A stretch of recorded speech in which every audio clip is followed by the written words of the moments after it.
Hey guys, welcome back to Eversol. In today's video, I wanted to go through what we're seeing as being the current main meta teams in the game. Now, as always, this stuff evolves, but I've had a lot of people asking me for an updated teams type guide. Now, keep in mind, this stuff, look, I've been using teams like this since about chapter 9, I would say. Earlier on, you can get away with a bunch of different teams because it's more bursty, it's a bit different. But from about chapter 9 onwards, you need some pretty stable team cores to sort of push high deficits. Now, if you're not stressed about that, you just do you. I'm going to talk about other characters that you have, because when we look at some of these slots that we're filling, if you have some units maybe that you got a lot of dupes of, they're highly ascended, they can sub into these spots. But this is just what we're looking at for like key roles and the best units to fill them, and I'll show you some team formations, for example. So the way I'm going to look at it is we've got a few different things on the screen here. Now, I'm using the tier list site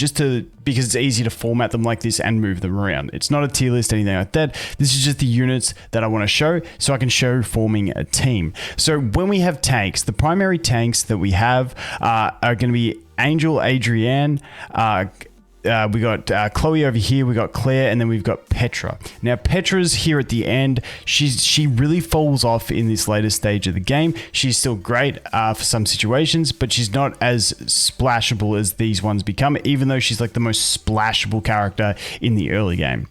Then we have Catherine, Talia, and Prim. Now, Prim comes in here because she's a more offensive option, and we'll talk about that in a minute.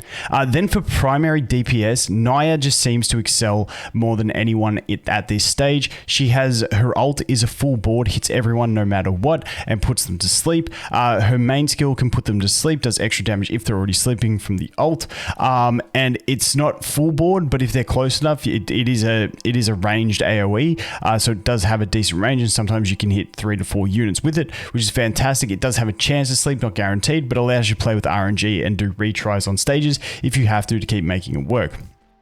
And then we have the sub DPS. These are the DPS that are here to add damage, but also to add buffs to the rest of the team. And basically we have Meph here, who's going to provide extra crits and the defense break. And we have Vivian here, who's going to provide the speed. And then we have 2 tech options. Now, the tech options are basically, we have, what's her name? Clara, I think it is. For the knockbacks, she hits them with the rake, knocks them back. It can be really clutch against enemy angels and stuff like that. And then we have Jack, who's here because she's a good assassin for certain situations where you do need an assassin. Plus she provides that stun. Really nice in certain situations. So those are the 2 tech options that you're really not going to use all the time, but they do come into play from time to time. So let's take a look at it. So when I look at teams, like there's some basic formations down here that I've written on the pink ones. We've got tank, tank, healer, healer, damage. Then we've got tank, tank, healer, damage, sub damage. Sub DPS, DPS, sub DPS, you get what I'm saying? And then we've got tank, healer, healer, DPS, sub DPS. Now you can stray from this. I've used triple tanks before. I've used triple DPS before. It depends on the enemy stage, but I think tank, tank, healer, healer, DPS is one you're going to commonly use against enemy teams that don't have too much sustain, because you just want to live through them, and then your 1 DPS being Naya can get you through it. The tank, tank, healer, double DPS, that's going to be enemies with that do have some sustain. And same with tank, healer, healer, DPS, sub DPS, because you want those sub DPS on stages where the enemy has some sustain, and you'll find that as you play, you will work around with that stuff. So let's take a look at our tanks. Now, Angel, basically, I still use her in my primary team. I only have the 1 copy of her. I'm in chapter 11 now, and I still use her. She's still good enough in chapter 11, but that's because I've only got 2 legendary heroes, and the rest are still at epic or epic plus. So for free-to-play players, I think you'll get a longer usage window out of a single copy of Angel than what the whales will, because they had high ascensions faster. So she's still fantastic. So let's just play like without her, because you know she's the hardest one to get. So if you don't have her, you don't have her. So let's go ahead and form these teams. So for tank here, so this would be the team that I would form in this format to be as optimal as possible.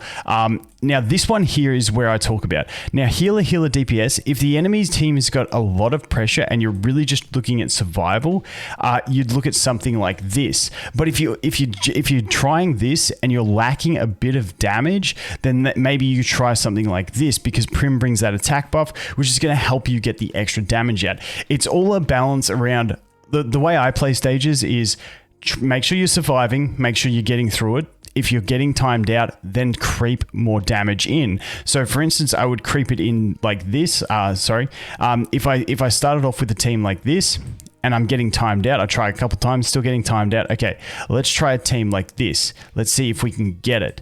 And if we get it, perfect. If not, that's when we drop down to a team like this, which is going to be the tank, single healer, DPS, and then the sub DPS. So this is when you'd get to this team. So this is a team where you're like, okay, the enemy has got a lot of sustain. We really need to get them down. Now, Meph is the primary one that people are using. I currently use her. I don't actually have a Vivian, so I can't even use the Vivian. But just the extra damage that she provides to your Naya is huge, especially if your Naya is leveled above everyone else a little bit, meaning she gets extra damage, and then she's going to be critting more and have the defense break on the enemies thanks to Meph. That is the very valuable part about the Meph in this team.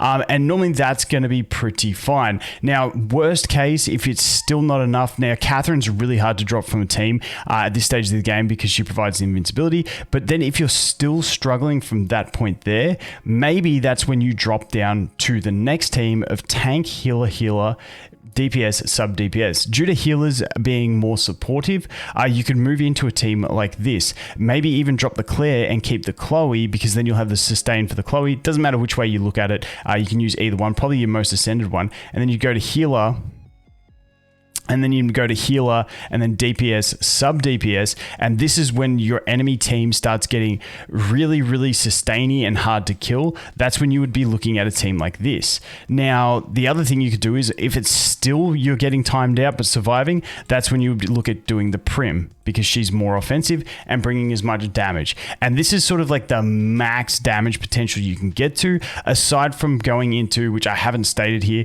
but which is going to be a tank, healer, triple DPS, which maybe you're bringing in the Jack as a sub to try and get something out of the way quicker, or maybe you're even bringing in, something like the Vivian as well. Now, this doesn't happen very often. I find normally if I'm getting to something like this, I'm just going to be dying.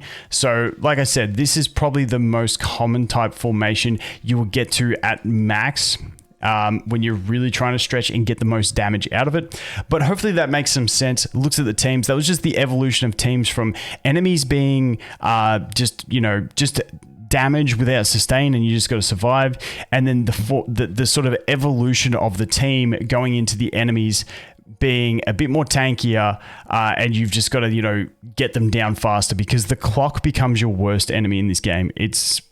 Like finding a team that would win if you had an extra 30 seconds is often quite easy. It's finding a team that survives but also does enough damage in the time required. So, like I said, let me know. I feel like this was like a solid little format for me to put it in that sort of made some sense. Let me know if it didn't, and I can try and redo it. But I just figured that was the most visually pleasing way to display what we were sort of looking at there. The one non-negotiable in teams, or really there's two non-negotiables that really appear to be in teams at the moment. And like I said, this can always evolve. We're getting new heroes, and they could shift it up change it up as well.